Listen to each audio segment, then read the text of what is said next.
pagi, anak-anak yang Pak Bayu kasihi, yang kelas 3. Jadi hari ini kalian mulai belajar kembali agama dengan Bapak Bayu. Terima kasih, anak-anak sudah sehat, sudah siap untuk belajar. Tapi sebelumnya, mari anak-anak kita menyiapkan diri dahulu. Boleh siapkan buku agamanya dulu, boleh? Silahkan. Terus setelah itu, mari dia akan ngajak anak-anak ya. Lipat kedua tanganmu, pejamkanlah kedua matamu. Mari kita berdoa. Bapa, Putra, dan Roh Kudus. Amin. Selamat pagi ya Bapak, kami haturkan kehadapan-Mu Tuhan. Terima kasih karena Kau berkati kami semalam. Kau berkati kami dengan keluarga kami yang begitu luar biasa Tuhan. Hingga pagi ini kami boleh kembali bangun, merasakan cinta-Mu Tuhan bersama dengan keluarga kami, Papa, Mama, serta saudara-saudara kami. Hari ini kami akan belajar kembali Tuhan. Khususnya dalam pelajaran agama kami akan belajar dari kisah Yusuf. Bagaimana kami harus tetap bersabar, terus mengasihi, dan tidak boleh punya rasa dendam dengan saudara sendiri, karena berkat Tuhan akan selalu ada bagi orang yang sabar, bagi orang yang tekun dalam pengharapan kepada Tuhan. Berkati pelajaran kami dari pagi ini sampai nanti siang. Terima kasih ya Tuhan Yesus. Nama Bapa dan Putra dan Roh Kudus. Amin. Ya, anak-anak kita mulai lagi ya.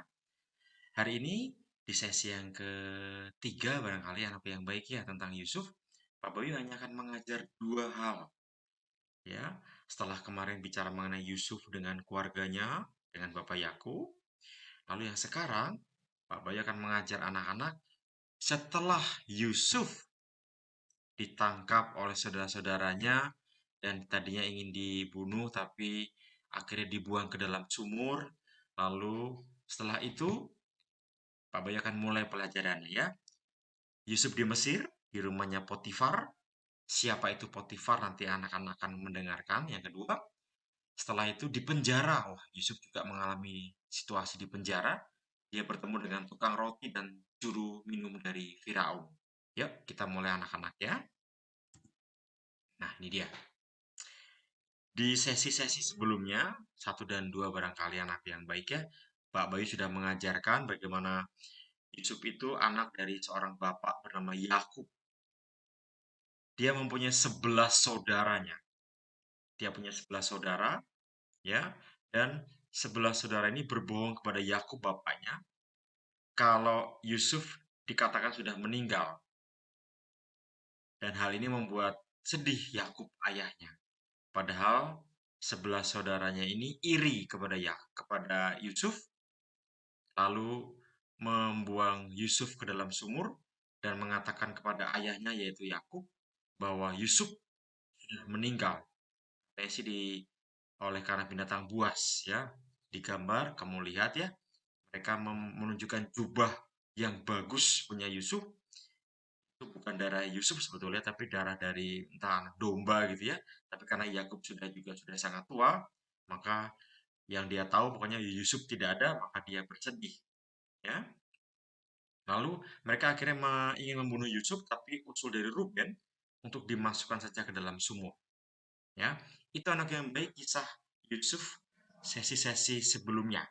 Ya, dan yang sekarang, nah ini dia di sesi 3 ini. Setelah 11 saudaranya memasukkan ke dalam sumur, maka atas usul Yehuda, bagaimana kalau jangan dibunuh?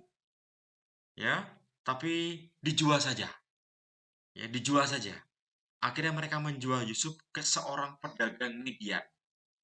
Di gambar, anak-anak bisa lihat, 11 saudaranya ini dengan tega ya anak-anak yang baik ya. Dan Yusuf juga diam saja karena mungkin kakak-kakaknya jauh lebih kuat. Tuh lihat dari wajahnya ya. Dari wajahnya terlihat ya. Yusuf diam saja ketika dijual eh, ke pedagang median dan dijadikan budak. Nah, lalu di bawahnya di gambar yang kedua, rupanya oleh pedagang median, Yusuf dijual lagi. Ya, Yusuf dijual lagi anakku yang baiknya. Dia dijual kepada Potifar. Ya, Potifar itu siapa? Potifar adalah kepala pengawal Raja Firaun di Mesir. Ya, gambarnya kamu juga bisa lihat. Jadi setelah dijual oleh saudaranya, dibeli oleh pedagang median, oleh pedagang median dibawa ke Mesir, di Mesir dijual Yusuf ke Potifar. Ya, itulah kisah Yusuf. Kasihan ya anak-anak yang baik ya. Yusuf udah dijual, udah dibuang ke sumur, dijual lagi ya. Itulah Yusuf. Pengalaman Yusuf di Mesir itu sungguh bermula dari rumahnya Potifar ini anak yang baik. Ya, setelah Yusuf jual kepada Potifar dan dijadikan budak, Yusuf tidak punya rasa dendam kepada saudara-saudaranya. Dia tidak marah kepada Tuhan, ya. Justru malah Yusuf menunjukkan bahwa dia memang orang yang baik, ya. Walaupun dia jadi budak atau pelayan, dia tetap rajin anak yang baik. Dia rajin bekerja, ya, membantu Potifar membereskan semua urusan rumahnya, yang akhirnya membuat Potifar kagum kepada Yusuf. Anak-anak lihat di gambar ini, Potifar senang berbicara dengan Yusuf. Ya, Yusuf diterima menjadi pelayan yang baik. Yusuf sekalipun jadi budak tapi rajin. Jadi, anak-anak yang baik, Pak Bayu boleh jawab ke sesi yang sebelumnya. Kalau gitu siapa tahu mengapa Yusuf ini sayang sama Yakub bapaknya. Jangan-jangan memang karena Yusuf ini rajin ya. Jadi karena rajin itu tidak mungkin dadakan ya. Ini menjadi sebuah tabiat atau kebiasaan. Jadi mungkin waktu dia dengan saudara-saudaranya, dengan Bapak Yakub, dia rajin, dia tekun, maka Bapak Yakub juga sayang kepada Yusuf. Maka dia diberi jubah yang bagus. Tapi karena saudara-saudaranya iri ya, ya seperti anak ketahui ceritanya akhirnya Yusuf diperlakukan tidak adil oleh saudara-saudaranya. Ya, dan di tempat Potifar, Yusuf tetap menunjukkan bahwa dia adalah orang yang rajin itu. Dan hasilnya dia disayang oleh Potifar. Ya, dia sangat disayang oleh Potifar. Ya. Nah, tapi anakku yang baik, seperti juga kisah dia dengan 11 saudaranya, di rumahnya Potifar, Yusuf pun juga tidak begitu-begitu saja anak yang baik. Di rumahnya Potifar ini, Potifar punya seorang istri. Ya, karena Yusuf juga tampan, ya, dia baik, ya, dia rajin, maka membuat istrinya Potifar ini apa ya istilah Pak Bayu mungkin jatuh hati gitu ya anak yang baik ya, ya, mungkin jadi membuat istrinya Potifar ini suka lah gitu ya, suka kepada Yusuf, padahal dia sudah punya suami yaitu Potifar dan Yusuf tahu itu. Yusuf tahu itu. Maka ia mengajak Yusuf untuk berbuat yang tidak baik. Ketika Potifar, suaminya dari istrinya Potifar itu sedang nggak di rumah, tapi Yusuf tidak mau. Karena dia sangat menghormati Potifar dan istrinya. Ya, dan juga memang Yusuf orang baik. Maka dia tidak mau. Karena ditolak, maka marahlah istri dari Potifar ini. Dan ketika saat itu suaminya sedang mau apa? Suaminya pulang, ya akhirnya dia memfitnah. Memfitnah itu adalah mengatakan yang sebaliknya begitu ya. Padahal kan yang salah kan istrinya Potifar, anak yang baik ya, bukan Yusuf. Tapi justru malah istri Potifar mengatakan bahwa Yusuflah yang berbuat tidak baik dan tidak sopan kepadanya. Ya karena Potifar istilahnya itu istrinya, maka Potifar ya percaya kepada istrinya. Hal inilah yang membuat Potifar marah dan akhirnya memasukkan Yusuf ke dalam penjara. Aduh, Yusuf kasihan sekali anak yang baik ya. Dia dimasukkan ke dalam penjara oleh Potifar. Di dalam penjara, anak-anak yang baik, kisahnya belum selesai. Kalau anak-anak lihat wajahnya Yusuf ya di gambar ini, dia tetap sabar, dia tetap menerima dan tetap setia kepada Tuhan. Ya, dia tahu ini pasti jalan yang terbaik yang Tuhan berikan kepadanya. Ya, Yusuf justru malah mengatakan bahwa Pak Bayu mengatakan bahwa inilah kisah bagaimana kebangkitan dan penyertaan Allah dalam hidup Yusuf. Ya, nah kita mulai anak yang baik ya. Nah, di dalam penjara itu yang tadi Pak Bayu katakan kisah ini berlanjut. Di dalam penjara itu rupanya dia juga bertemu dengan dua orang di dalam penjara itu. Yang pertama, juru roti. Dan yang kedua, oh maaf ini Pak Bayu belum mengganti ketikannya. Ini adalah juru minum. Ya, jadi yang sebelah sini juru roti, yang sini juru minum. Ya, Yusuf bertemu dengan dua orang. Yang satu juru roti, yang satu juru minum. Ya, seperti apa kisahnya? Jadi anak yang baik. Di dalam penjara itu, Yusuf dan dua orang ini ya pasti saling bercerita anak yang baik ya. Dan suatu hari, eh, dua orang ini bercerita kepada Yusuf bahwa mereka semalam mendapatkan mimpi yang menurut mereka aneh. Tapi ingat, ingat anak yang baik. Yusuf pandai menerjemahkan mimpi. Walaupun pada waktu itu oleh sebelah saudaranya dia disebut si tukang mimpi, ya.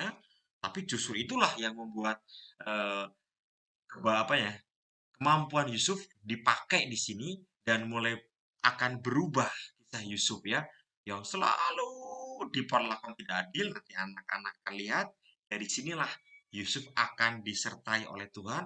Yusuf akan menjadi penyelamat bagi keluarganya dan lebih besar lagi bagi bangsanya ya. Yang pertama kita salah satu dulu ya. Si juru minum ya, dia mengatakan, Yusuf, aku bermimpi memeras 3 tangkai anggur dan memberikannya kepada Firaun. Kamu lihat gambarnya ya. Dia bermimpi dia memeras 3 tangkai anggur dan memberikannya kepada Firaun. Wah, yang juru roti juga bercerita. Yusuf, aku juga bingung nih. Apa sih artinya? Saya tadi malam mimpi. Mimpinya serem. Gitu ya. Dia bermimpi membawa 3 bakul roti. Tapi yang saya, semua roti itu dimakan oleh burung-burung. Apa artinya Yusuf?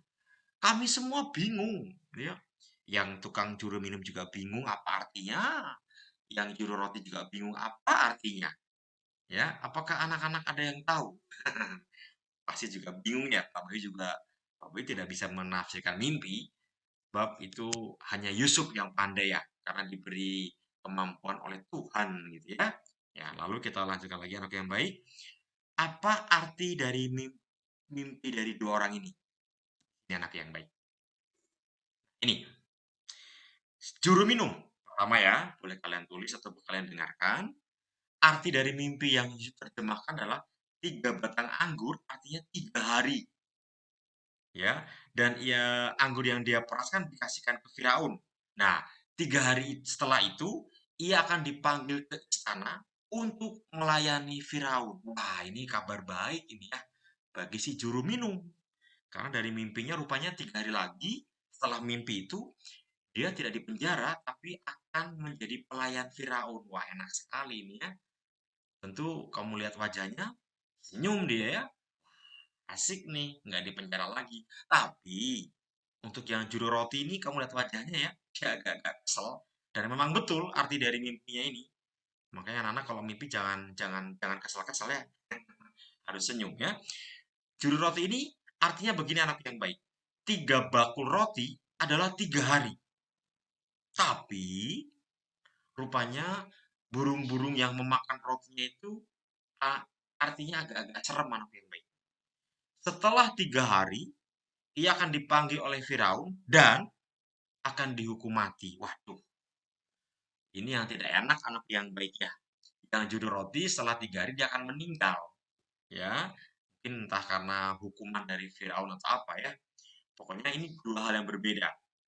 Yang juru minum mimpinya baik, yang juru roti tidak tidak enak gitu ya. Tapi apakah betul terjemahan Yusuf ini terjadi gitu ya? Kita lihat. Nah, dan betul anak yang baik. Mimpi dari dua orang ini terjadi. Yang juru minum kemudian dipanggil ke istana dan menjadi pelayan. Yang juru roti dipanggil tapi untuk mendapatkan hukuman mati. Ya. Jadi rupanya mimpi dari dua orang ini diterjemahkan Yusuf dengan benar. Tapi anak yang baik si juru minum setelah dia dipanggil, dia tidak ingat lagi kepada Yusuf ya. Dia tidak bilang berterima kasih kepada Yusuf. Tapi Yusuf tetap tenang-tenang saja. Dia tidak marah, dia tidak marah kepada si juru minum, tidak. Ya, dia tetap tetap setia dan taat kepada Allah. Dia tetap menerima semua kejadian ini dengan ikhlas dan dengan ketaatan kepada Tuhan. Nah, apa yang bisa kita pelajari anak yang baik dari pelajaran agama hari ini tentang Yusuf yang hanya dua hal saja, ya, dia dijual ke Mesir dan di penjara dia bertemu dengan dua orang ini. Yang pertama, Yusuf tidak dendam kepada saudaranya, sekalipun dibuang dan dijual. Dibuktikan dengan apa? Ketika dia di Mesir, dia tetap dengan wajah yang senang. Ya, yang kedua, Yusuf tetap rajin walaupun dijadikan budak oleh Potifar. Hebat Yusuf ini ya. Anak-anak harus contoh sikap Yusuf ini. Sekalipun diperlakukan seperti apa, kalian harus tetap tidak boleh rasa dendam ya. Dan yang ketiga, Yusuf tetap sabar ketika diperlakukan tidak adil oleh istrinya Potifar. Dan yang keempat, Yusuf tetap memohon bantuan Allah dalam doanya dan akhirnya diberi jalan dengan menafsirkan dua orang di penjara itu. Dari sini nanti akan ada kisah yang luar biasa yang akan Pak Bayu lanjutkan di pelajaran berikutnya lagi agama. Ya, Pak Bayu berharap kita pelan-pelan saja memahami Yusuf karena cukup banyak. Maka yang ketiga ini anak-anak paham bahwa Yusuf di Mesir pun tetap taat, tetap menjadi orang yang baik. Ya, sebelumnya dijual oleh saudaranya, sebelumnya kamu tahu bagaimana Yusuf dengan 11 saudaranya, lalu yang sekarang tidak dendam. Yang pelajaran agama minggu besok, anak-anak akan mendapatkan cerita dari Pak Bayu, Yusuf akan ada di istananya Firaun. Wow, ingin tahu kan ya? Ya, anak-anak tunggu pelajaran agama minggu besok lagi. Kita akan belajar bahwa Yusuf tidak lagi jadi budak, tidak lagi di penjara, tapi menjadi penguasa di Mesir. Seperti apa ceritanya? Minggu depan ya. Tapi yang sekarang anak-anak harus paham dulu ya tentang pelajaran agama yang hari ini. Oke, terima kasih anak-anakku yang baik. Ini sekian pelajaran dari Pak Bayu tentang agama. Nanti setelah ini Pak Bayu akan ada beberapa film lewat Google Form. Kalian boleh boleh dilihat ya. Lalu ada satu dua soal di Google Form itu yang boleh anak-anak kerjakan di situ. Ya, Pak Bayu juga punya rangkuman yang boleh kalian print atau boleh kalian simpan untuk bahan belajar kita tentang Yusuf. Terima kasih anak yang baik, terima kasih mama papa boleh mendampingi putra putrinya. Salam sehat, Tuhan memberkati. Amin.